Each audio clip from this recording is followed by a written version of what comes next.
Good morning guys! Ayan, today is July 26, 2025, Saturday. Magbisi-bisihan na naman tayo ngayon guys. Ayan, kasi mag-aayos tayo ng kitchen. Ang gulo-gulo ng aming kitchen ngayon. So, mag-before and after tayo. Pagkatapos ko siyang malinis or maayos. So, tingnan ninyo kung gaano kagulo ang aming kitchen ngayon guys. Grabe, hindi ko natapos kagabi guys kasi sobrang pagod na ako kasi hindi lang yan ang tinatrabaho natin, meron pa sa labas, meron pa tayong backyard. So kahapon hindi gano'n nag-uulan-ulan kaya nakapag walis-walis tayo ng konti sa backyard, pero still medyo madumi pa rin siya. So ayan ang ating kitchen. Ayan. Yan, naayos ko na yan. Ayan, magbi-before and after tayo guys. Ayan, ang kalat-kalat po. Kahapon ko pa yan ninaayos pero hindi ko siya natapos. See? So ayan, tinanggal namin muna yung mga ilaw dito kasi ang dumi-dumi. Lininis ko muna. Pati yung mga display namin dito. Yung mga kalakalakotiko na maliliit. Ayan. So, lininis muna ng husband ko.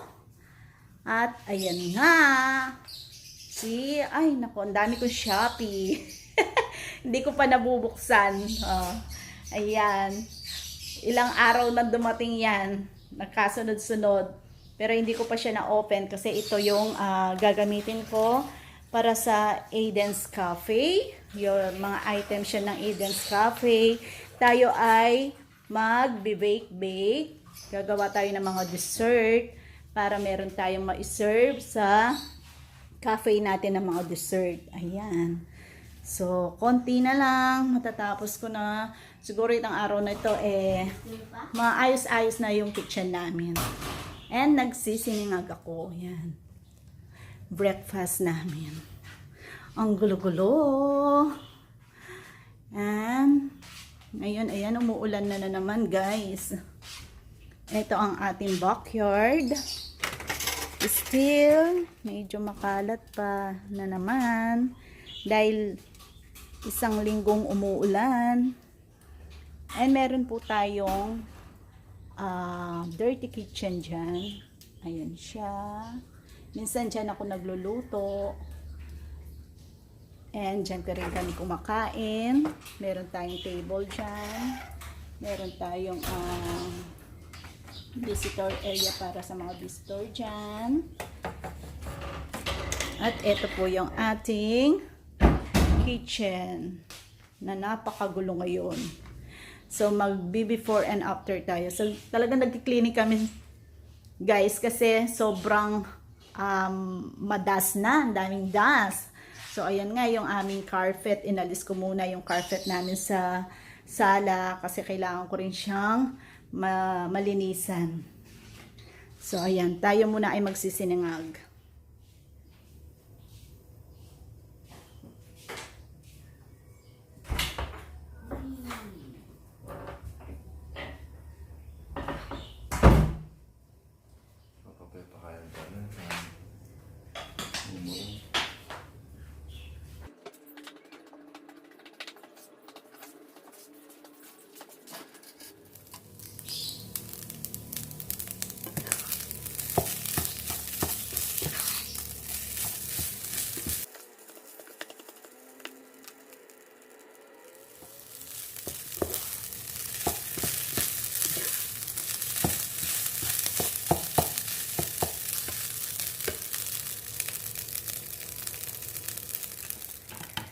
Kain po tayo. Breakfast namin. So, meron pa po kaming natitirang adobo kagabi. And then, ayan. Meron po kaming itlog na maalat. At cheese bread.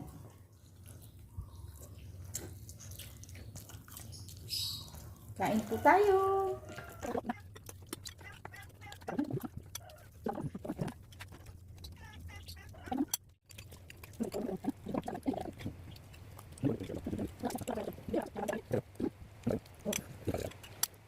Pwede kain?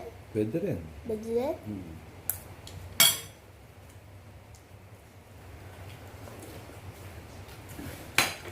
Ayan, tapos na po kami mag-breakfast, kaya mag-aayos na po tayo dito sa kitchen. Papakita po natin mamaya ang before and after. Kaya pa, Mario. lagay mo na yung mga ilaw, butasan mo na doon, para matapos na tayo.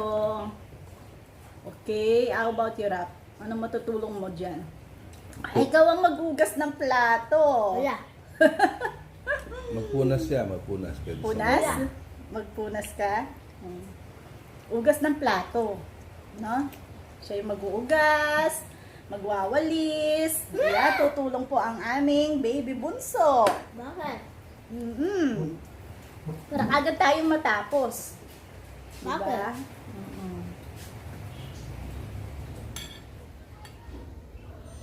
Ayan guys, welcome po sa aming munting kitchen. Ayan, ayan, maayos na. Actually, kanina pa ako natapos guys, pero hindi ko siya kagad na-videohan kasi mayroon pa akong ibang ginawa. So ayan, malinis na po ang ating kitchen, nakapag-ayos na.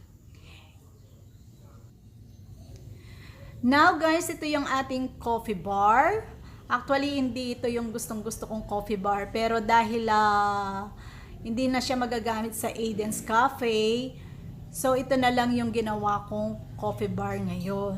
Ayan, gusto ko magkakasama dyan lahat ng mga coffee, tea, o kung ano-ano pa, basta about sa coffee. Ayan. And then, ayan, kung makikita ninyo, malinis na, hindi kamukha na ng kanina na ang dumi-dumi, ang kalat-kalat. Ayan, naayos na natin siya. And itong aming dining table, guys, 8-seaters na siya ngayon. Dati yung nandito ay 6-seater siya. So, ang ginawa namin, nilabas na namin siya sa backyard. So, meron din akong doon, dirty kitchen. So, doon ko na lang siya nilagay. Ngayon, yung dito natin is 8-seaters na siya. Ayan. Ayan, kung makikita ninyo, pag may ilaw, ayan, ganyan kaliwanag. Maraming ilaw po yung aming kitchen. Itong coffee bar natin ito, guys, ginagamit ko ito dati sa Aiden's Cafe. Pero dahil hindi na siya magagamit sa Aiden's Cafe, so ako na lang ang gumamit. So ginawa natin siyang coffee bar dito sa ating kitchen. And meron tayo ditong larger manya at saka induction cooker. Madalas ang ginagamit ko dito, guys, yung induction cooker. Ngayon, pag walang kuryente, ang ginagamit ko, yung larger manya. Ayan. And then, ito palang isang cabinet dito, guys. Ayan. Sa Aiden's Cafe din yan, nung nandito siya sa bahay.